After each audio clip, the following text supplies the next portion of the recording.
Magandang araw po sa inyong lahat mga kababayan at welcome back dito po sa PNR. At ito nga mga karibyo natin, iyak na. Nako, bring him home, lagot Saldico.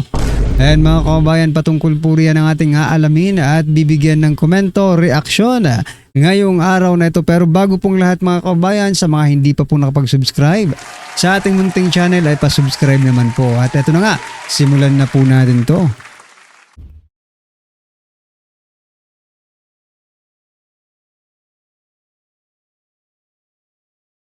Takot, ito yung napapansin ng taong bayan ha. Takot kayong i-invite si Mayor Magalong. Kasi baka itong si Mayor Magalong, merong mabanggit na pangalan dyan sa loob mga kaalyado ninyo. Takot kayong maimbitahan itong si Zaldico kasi baka hindi nakapaghanda kung ano yung isasagot.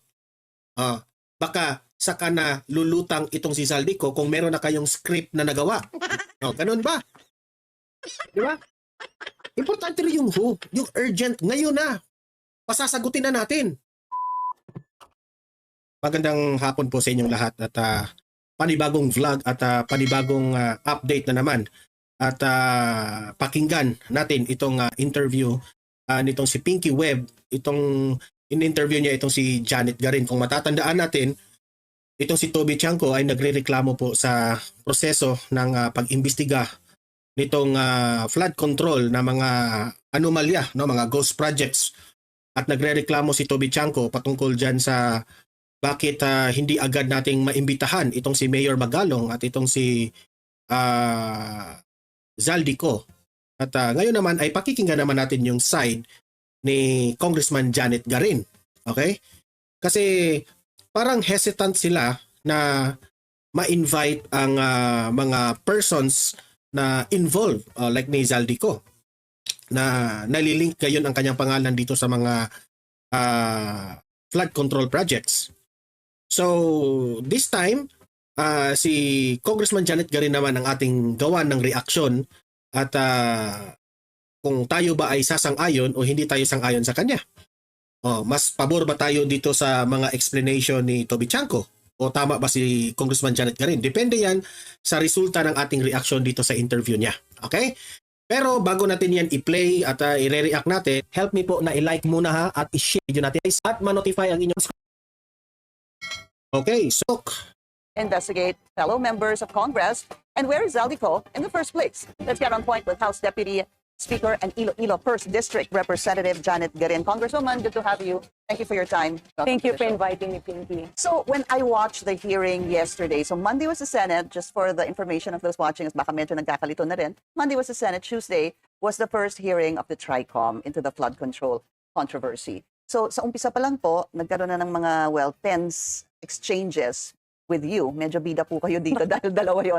One is with Congressman Toby Chanco. We're just going to play that and just to give some premise into this. But let's watch this first. Go ahead. Let us not make the investigation personal. Let us all work together so that in the 2026 budget, while we are ongoing the deliberation, let us identify yung mga singit na flood control projects. Mr. Chair, yun na nga ang problema, no? Nung unang ginawa to, I was against it. How can we investigate ourselves? That is the primary question. Under the name of Congressman Zaldico, ang insertion sa BICAM as proponent siya is 13,803,693,000. And we do not want to invite him as a resource person. Mr. Chair, Comsec, can you show this? Para lang yeah. hindi... Mr. Chair, with due court. Wait, I have the floor. Yeah, I have the floor. Yep. I have the floor. No, Mr. I have the floor. Just to I have the floor. On the record, Mr. I have the floor. You did not refuse Suspend. I have the floor. Motion to suspend. What happened after? So No, you if wanted you- to say something. Yeah, if you will allow me, let's talk about what happened prior. Go ahead. So when you have a committee hearing, there's a list of who will interpellate. I am the first one listed. Maagang-maaga nagpalista na ako doon because I had other appointments. And klinaklaro ko lang ang pinapalabas kasi ni Congressman Toby Chanco na pinipigilan naming imbitahin si Congressman Zaldico. That's not true. All of us were in unison. Yes, we can invite Zaldi. Because I asked, is he a member? Hindi siya kasama sa imbitasyon kasi hindi member. And then there Pero ang problema dyan kung mapapaniwala nyo yung taong bayan, di ba? Kung yan ba talaga ang purpose ninyo? Diba? Kung sang-ayon rin kayo na imbitahan. Kasi ang lumalabas naman talaga mga kababayan ay parang pinoprotektahan nila. Diyan sa House of Representatives, ito pong si Saldico. Ha? Speaking of Saldico mga kababayan, ito po ang balita, no? No? Hindi lang pala si Saldico mga kababayan, pati rin pala itong si Stella Kimbo. Ito pong balita mga kababayan, Chop Chop Gang. Nako, tinawag na silang gang. Oh, Chop Chop Gang daw. Sabi po dito nahubaran ang pangangatay sa 2024-2025 national budget.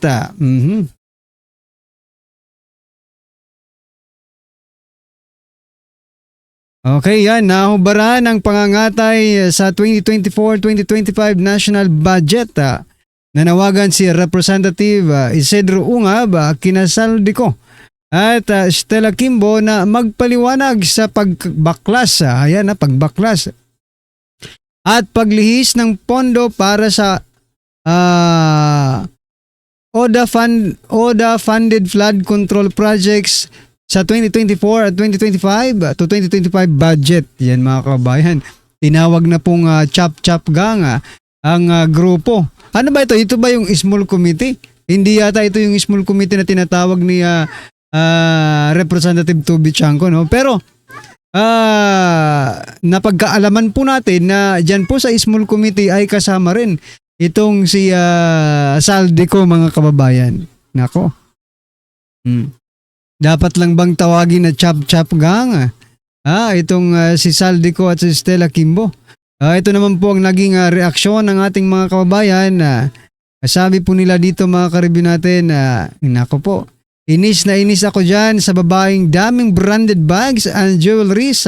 Does it compensate her salary? Mo nga Mga materialistics. As government employee, you should live a modest life.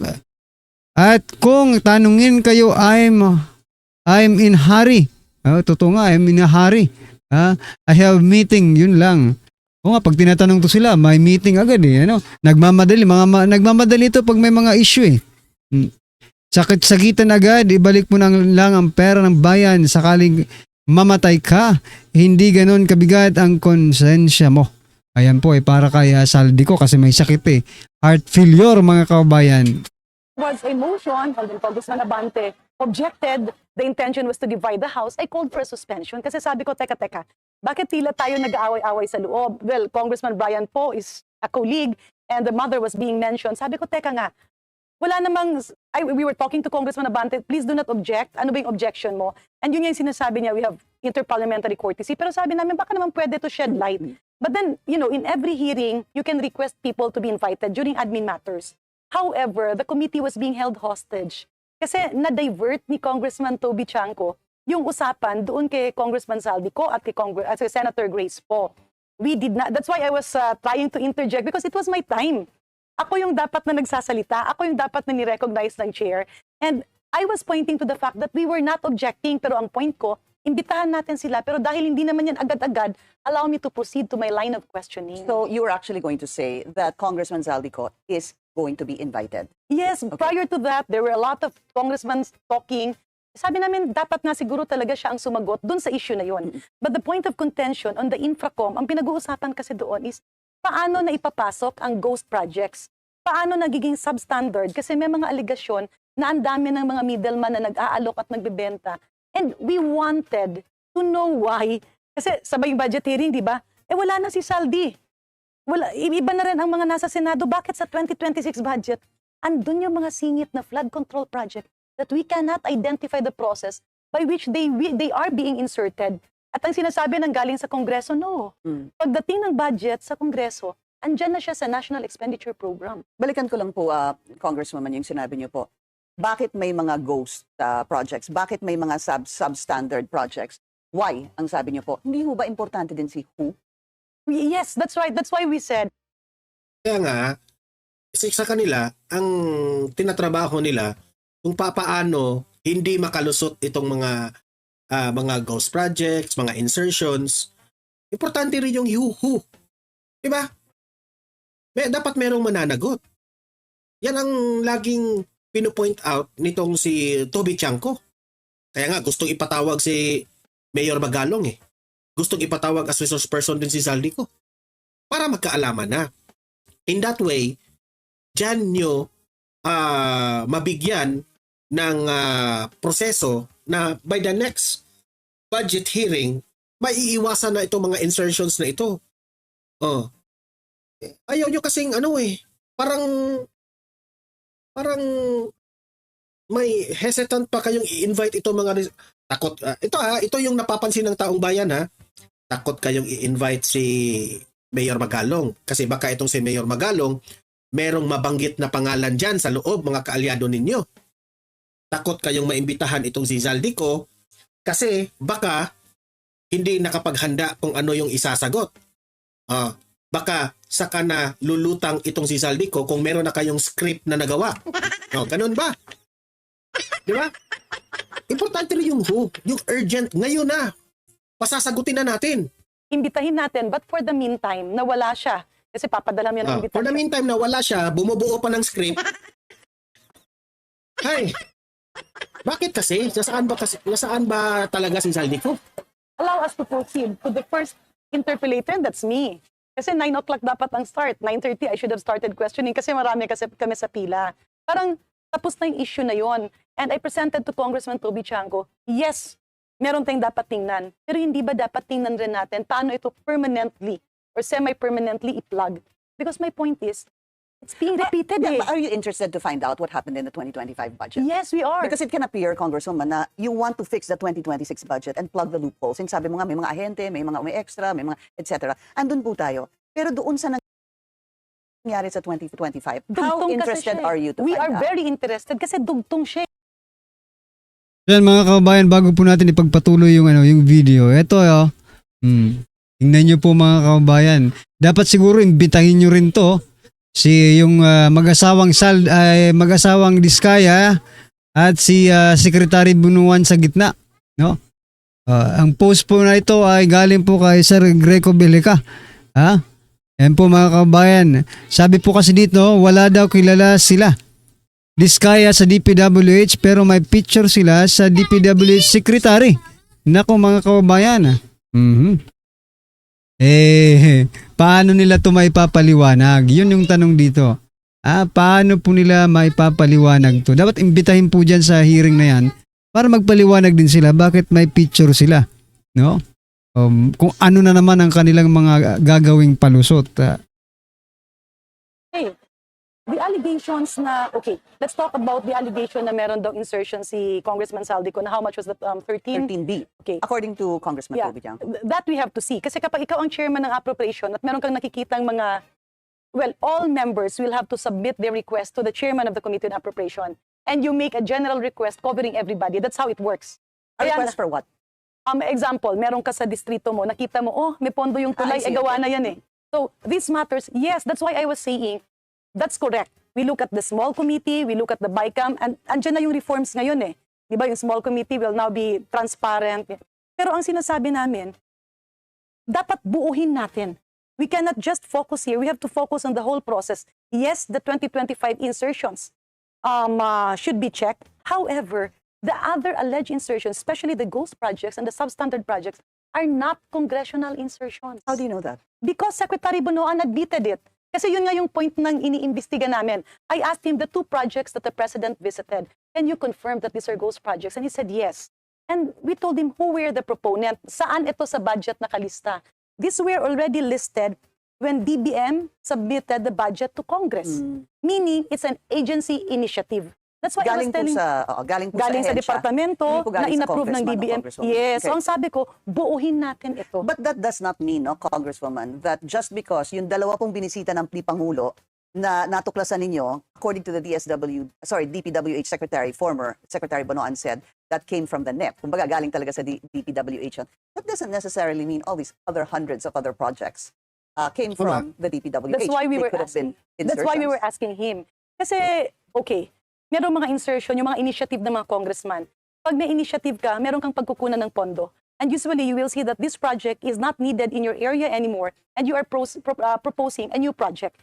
Technically, it's an errata, it's an amendment. Nakasanayan lang yung word na insertion. But the point is, meron kang pagkukunan, may i-identify ka na hindi kailangan at ililipat mo dito. Pero doon kasi sa mga nakikita, I believe Secretary Bunoan admitted to 15. Ongoing yung ano eh. Now, itong mga nakikita niyang ibang mga flood control na substandard, nasa NEP na rin eh. In other words, yes, we look at the 2025 budget, but what I wanted, what we were proposing, that's why a day before I was presenting it to Congressman Toby Chanco. Bakit patuloy nangyayari? Alam mo yung napakatapang nilang gawin ito. Is it a problem? Napakatapang nilang gawin ito, mga kababayan. Alangan naman. Diba? Ngayon lang nagkakabukingan dyan sa DPWH. No? Sinasabing hindi sila ang gumawa dahil DPWH daw, nasa DBM na. DBM daw ang gumawa ng budget, mga kababayan, or nag-insert. O sige, kung sino man po yung nag-insert, no? Ipatawag nyo at kasuhan na yan. Diba? Bigyan ng karampatang parusa. Diba? Well, anyway, mga karibin natin, ito kapapasok lang na balita. Nako, lagot yung mga nag-rally doon po sa Pasay. Doon po sa construction firm ng mga Diskaya. Kasi nga po, itong balita, mga kababayan, no? Sabi po ng attorney ng mga Diskaya, magsasampa kami ng kaukulang kaso laban sa mga organizer ng rally na yan. Nako po, Paano nyo kulang pa nga na rally yan eh, di ba?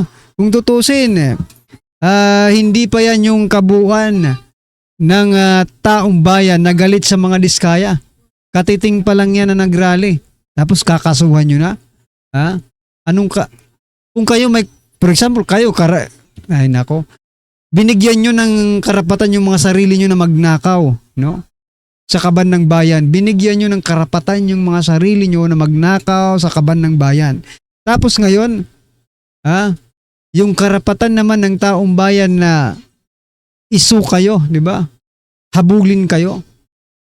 Kakasuhan nyo. Napaka-unfair naman po nito, mga kababayan. Di ba? Well, anyway, sige, try nyo yung kasuhan. Baka mas lumala ang sitwasyon, mga karabin natin. Di ba? Dahil talaga marami po ang nagagalit ngayon sa mga Diskaya. Biruin nyo. Napakarami po nilang luxury cars na ang ipinambili. Di umano, pero totoo naman siguro yata. Kasi saan ba sila kukuha ng pera? Ano bang ikinabubuhay nila? Sabi nga nabago ang kanilang pamumuhay simula nang nag-DPWH sila. Diba? Well, anyway, mga kababayan, ano po ang inyong reaksyon? Opinion patungkol po sa video ito, i-comment nyo na lang po sa baba. Maraming salamat po.